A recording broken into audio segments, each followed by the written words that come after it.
Cada año vivimos el mismo déjà vu. Cada rendición de cuenta o cada toma de posesión, en caso de que el presidente sea reelecto, para los seguidores del oficialismo, son rendiciones de cuenta, como decían en algo popular, caché bombita, todo bien. La oposición, jugando su papel, encuentra que está todo, absolutamente todo mal. Y las cosas tienen sus matices, no son solo blanco y negro. Sin embargo, a mí me parece que al momento de hacer las evaluaciones sobre las rendiciones de cuenta, más que concentrarse en la presentación de resultados conforme al año anterior, que en efecto es un ejercicio que pocas veces se hace, porque una rendición de cuentas debiera partir de lo que fue el compromiso del año anterior, lo que se logró, lo que no se logró y lo que se proyecta hacer el año siguiente. Pero también hay que tener pendiente todo el tema de las promesas que en campaña hacen los gobiernos. Por ejemplo, el presidente Abinader ya ha dictado su quinta rendición de cuentas. Y hay temas de campaña del 2020, inclusive del 16, que no hay respuesta. ¿De qué estamos hablando? El tema de la seguridad social. 5 años después, no hay la respuesta, ni se ha modificado la ley en la forma que entendía la sociedad y en la forma que entendía el PRM en oposición. Excusa no hay, porque hoy tiene su Congreso. El tema del Código Penal y la despenalización en las 3 causales del aborto, en su 5.º año de rendición de cuentas, sigue sin dar respuesta el presidente de la República.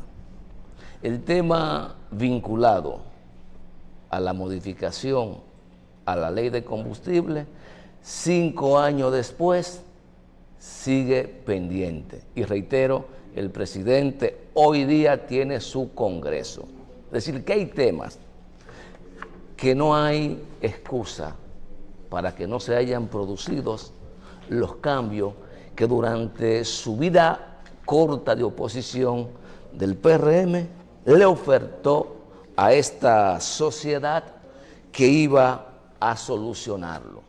De igual manera me enfoco en el tema de salarios de los servidores públicos.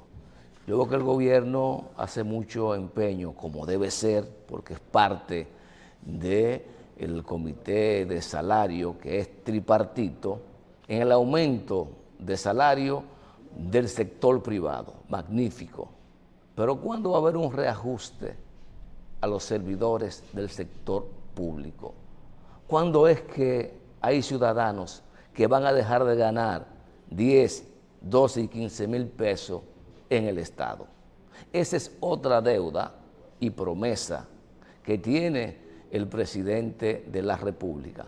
Pero como observamos, la oposición en esos temas no se meten en la bulla.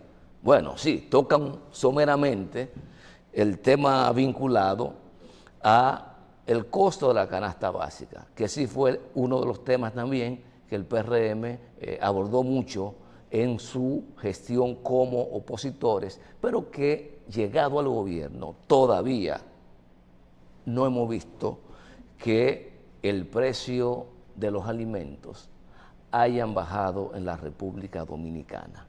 Yo creo que la evaluación del discurso tiene que ser de fondo, no de forma, y no solo en función del interés politiquero que pueda tener la oposición, que siempre está pensando en el 28, no necesariamente en el país. Toda su apuesta no es para que problemas como eso se resuelvan. La oposición es muda con respecto a la seguridad social. no opina. Dígame qué piensa Fuerza del Pueblo sobre la seguridad social. ¿Qué piensa el PLD? Sobre eso no opinan, porque esos temas no le interesan, lamentablemente.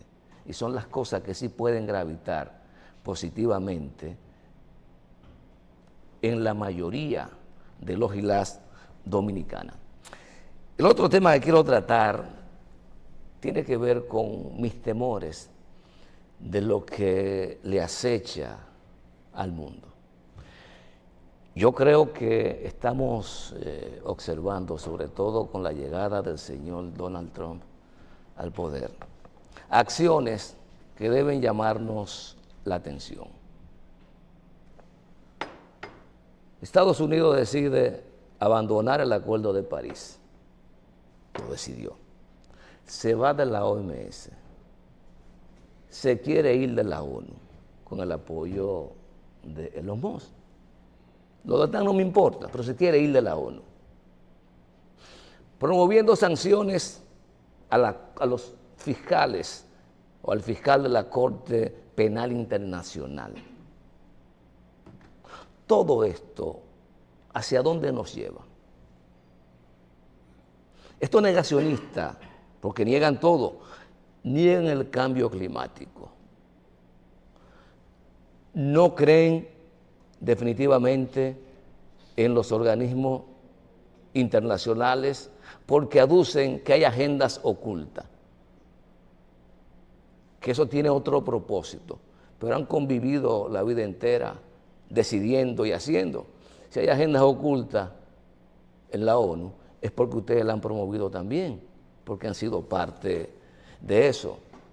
Ahora, lo más reciente es la posición del señor Elon Musk, que dice que los empleados públicos debieran trabajar 120 horas a la semana. La concepción que tienen esta persona es que el ser humano nació para trabajar y no que trabaja para vivir. Esto implicaría también una tendencia, en mi perspectiva, de una ola de negación de derechos de lo que ya somos titulares los seres humanos, pero que se ponen en peligro con estos grupos que definitivamente su objetivo primordial sigue siendo y seguirá siendo la acumulación de riquezas, lo cual, siempre que sea de una forma lícita, no es malo. Pero nosotros tenemos que estar expectantes con todas estas iniciativas, porque también persiguen en algunos casos poder actuar no solo con impunidad, porque ¿por qué se quiere sancionar al fiscal de la Corte Penal Internacional? Porque habría un proceso contra sus amigos de Israel. Recordemos también que en esta administración hubo hechos promovidos por el actual presidente que también quedaron impunes en Estados Unidos y que decidió indultar a los responsables. Aquí necesitamos ayuda de los expertos en política internacional para que nos echen algunas gotitas en los ojos de hacia dónde se encamina Estados Unidos, la primera potencia militar del mundo, que quiere seguir actuando sin ningún tipo de control, sin ningún tipo de opiniones en contra sobre lo que están haciendo. Ojalá y podamos ver en algunos programas con la gente que se dedica al estudio de la geopolítica y de la política internacional, qué es lo que nos depara el destino en los próximos años con este tipo de comportamiento y este accionar que esté exhibiendo la administración Trump, que parece que tuviera ya 4 años por tantas cosas que ha anunciado. y apenas tiene 2 meses en el poder. Ojo con ese tema. Lo otro tiene que ver con Venezuela. ¿Y por qué Venezuela? Porque hace unos días estuve viendo algunos trabajos sobre la migración venezolana. Y es espantoso. Estamos hablando de casi 8 millones de venezolanos que han salido de su país. Pero todos los análisis de las causales que provocan este éxodo masivo de ciudadanos venezolanos que se han diseminado por el mundo y que Latinoamérica concentra el 85% de esos 7.890.000 y tantos mil inmigrantes venezolanos, se enfocan solamente en el mal manejo económico del gobierno, en la inseguridad que hay en Venezuela, en la crisis humanitaria que se vivió durante el COVID, entre otros aspectos. Pero a mí me parece que ver solo eso es una mirada muy parcial. Yo creo que aparte de los elementos internos que influyen en ese éxodo, hay que ver también los elementos externos o exógenos que han contribuido a esta situación. Hablar de que la administración actual de Venezuela ha tenido más de 950 sanciones económicas, yo creo que es un elemento que influye en ese éxodo masivo de ciudadanos venezolanos que salen a buscar mejor vida en otros territorios. Hablar de que esas sanciones han privado a Venezuela de usar miles de millones de dólares que le han congelado en bancos internacionales, tiene un efecto interno que provoca ese éxodo. Porque yo no sé, y ojalá alguien me lo explique, quién es que ha dicho que necesariamente embargar económicamente a un gobierno va a dar como resultado su salida del poder. Lo que sí está claro es que los resultados en términos de afectación, más que a los gobernantes, afecta a la mayoría de la sociedad. Y que en muchas ocasiones lo que provoca es un acto de solidaridad interna con el gobernante que un acto de desprecio.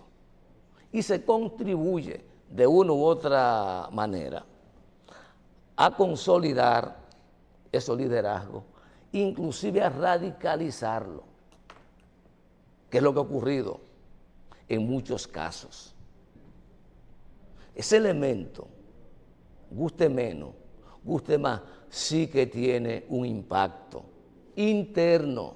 Señores, ni siquiera en el COVID permitieron que los recursos petroleros producidos por Venezuela ingresaran al país. Se gastaron millones de dólares aupando y preparando la caída de Maduro con Guaidó a la cabeza. De hecho, un concierto millonario se hizo en territorio colombiano, augurando la caída de Maduro. ¿Y cuál ha sido el resultado? Maduro sigue en el poder. La situación se seguía deteriorando porque ha ido mejorando. Pero lo que quiere decir esto es que el bloqueo económico no ha dado resultado, más que contribuir al deterioro de ese aparato productivo venezolano, al deterioro de la salud, al deterioro en la accesibilidad de bienes y servicios, en definitiva el deterioro de la calidad de vida de los venezolanos. Podemos vender como un éxito que se hayan ido tantos venezolanos de Venezuela. Yo creo que eso no puede ser una política exitosa para nadie. Pero, como siempre, como no es uno de lo mío, yo favorezco eso. Y pedimos que sigan incrementándose esas medidas que lamentablemente no han tenido resultado y han perjudicado a los venezolanos como lo hicieron con los cubanos. También eso debiera revisarse. Y no vale que la ONU haya votado cualquier cantidad de veces para levantar el embargo a Cuba. Eso no vale, porque solamente vale lo que yo creo. Y lo propio pudiera ocurrir con Venezuela. Pero lo concreto, lo cierto, ahí está Maduro. Y esa política de restricción, de estrangulamiento económico, no ha dado resultado. Ojalá la revisen, si es verdad que le interesa que los venezolanos puedan superar la situación económica que viven y con ello producir y trabajar para los cambios necesarios en términos políticos que también necesita esa nación.